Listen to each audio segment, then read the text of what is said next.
আরে নাতি নাতনিরা এখন ঢেঁড়স খাওয়া বানাতে খাবা কি? তাই বলি বাড়িতে যেতে একটু হাই ফাই আত্মীয় স্বজন আছে, তাকে ঢেঁড়স খাওয়াইনি যায় যাবে না? মানে এইভাবে একবার ঢেঁড়স বানিয়ে দেখো দিনে। প্রথমে কড়াইতে সর্ষের তেল গরম করে নি, কাটা ধোয়া ঢেঁড়স, লবণ হলুদ গুঁড়ো দিয়ে হালকা করে ঢেঁড়সগুলো ভাজিয়ে তুলে নেব।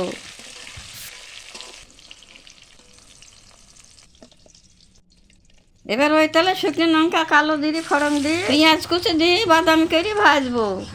তারপরে আদা রসুন বাটা, হলুদ গুঁড়ো, স্বাদ মতো লবণ, কাশ্মীরি লঙ্কা গুঁড়ো, ভাজা জিরে গুঁড়ো, সামান্য চিনি, কাঁচা লঙ্কা, কুচানি টমেটো, টক দই দিয়ে মশলাটাকে ভালো করে কষবো। মশলা থেকে তেল ছাড়লে ভাজা ঢেঁড়সগুলো দিয়ে দেবো। এবার সবগুলো ভালো করে একসঙ্গে নাড়িয়ে চাড়িয়ে কষি অল্প করে জল দিয়ে দেবো। এবার নাড়িয়ে চাড়িয়ে ঢাকা দিয়ে 5 মিনিটের মতো রান্না করবো। বেশ তরকারিটা বেশ মাখো মাখো হলে এবার আমি নামিয়ে নেব। নাতি নাতিরা ঢেঁড়সের অনেক রেসিপির মধ্যে এই রান্নাটা কিন্তু অসাধারণ লাগে খেতে। এবার আবার কি গরম গরম ভাতের সঙ্গে টেস্ট করবো আর আঙুল চাইটে পিটে খাবো।